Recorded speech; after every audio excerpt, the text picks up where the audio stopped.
Prematüre bebek olmak mı daha zor yoksa bir prematüre annesi olmak mı? Bugün bunun hakkında konuşacağız. Hadi gelin başlayalım.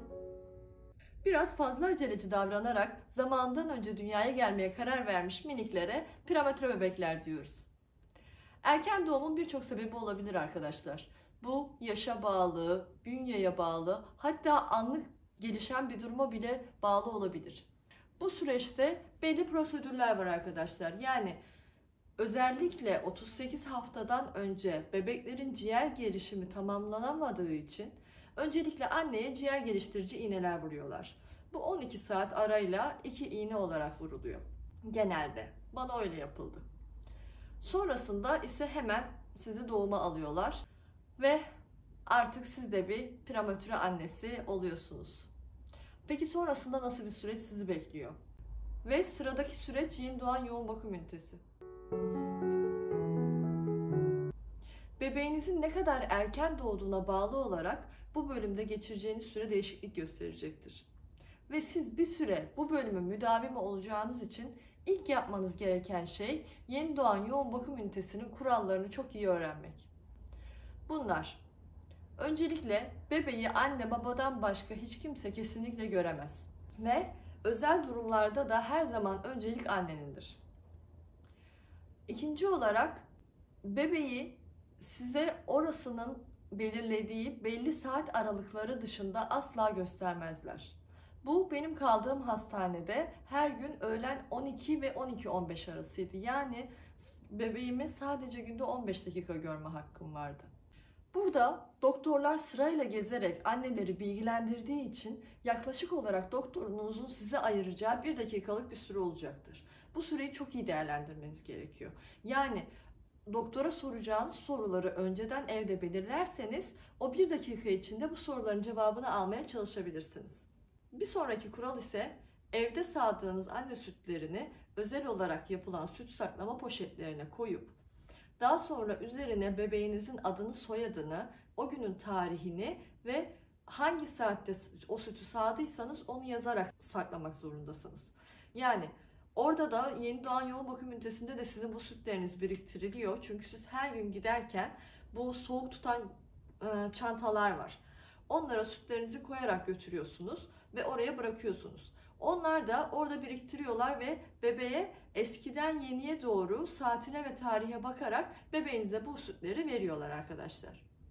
Ve son olarak annelerin birbirleriyle bebekleri hakkında konuşmaları veya başka bir bebeğin başına giderek onu incelemeleri kesinlikle yasaktır.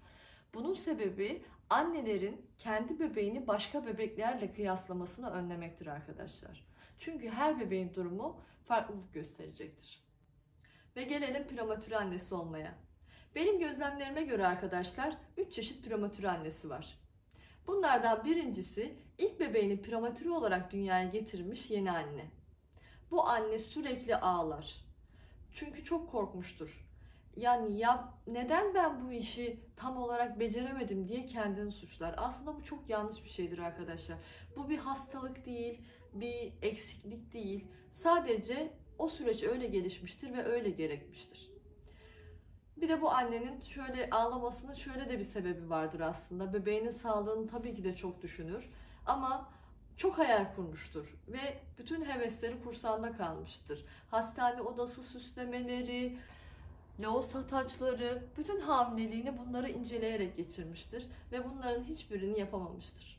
Normal zamanda doğmuş bir bebeği bile nasıl yıkayacağını, besleyeceğini bilmezken sanki eline bir el bombası bırakılmış gibi düşünür ve bu nedenle aslında en büyük korkusunun sebebi budur. Ben bunu hakkıyla becerebilecek miyim? Ama annelik doğuştan gelen bir içgüdüdür ve bebeğinizin nasıl doğduğunun hiçbir önemi yoktur. 2.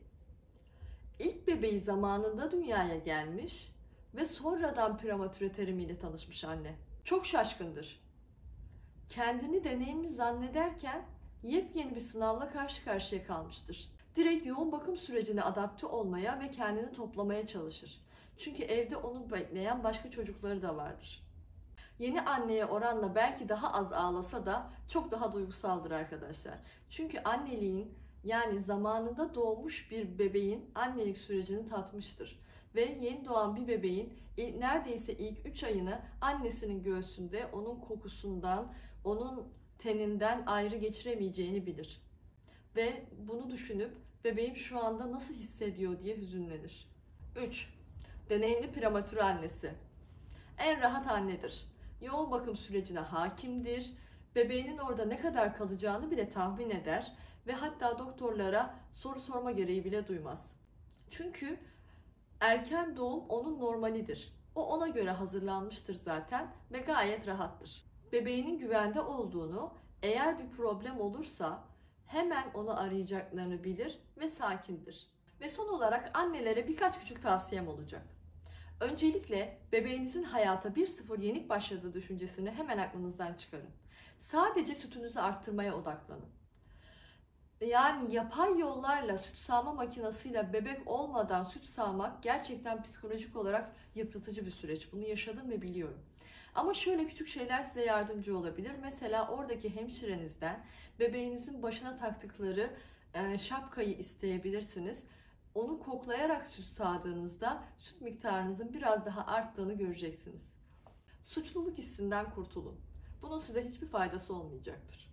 Taburcu olup hastaneden bebeğinizle birlikte ayrıldıktan sonra bence bu prematürelik sürecini aklınızdan çıkarın. İnanın psikolojik olarak çok daha rahatlayacaksınız. Sanki o gün doğum yapmış, bebeğinizi alıp evinize gelmişsiniz gibi davranın.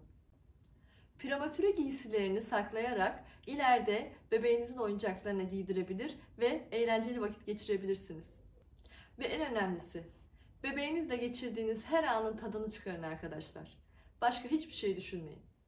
Görüşmek üzere.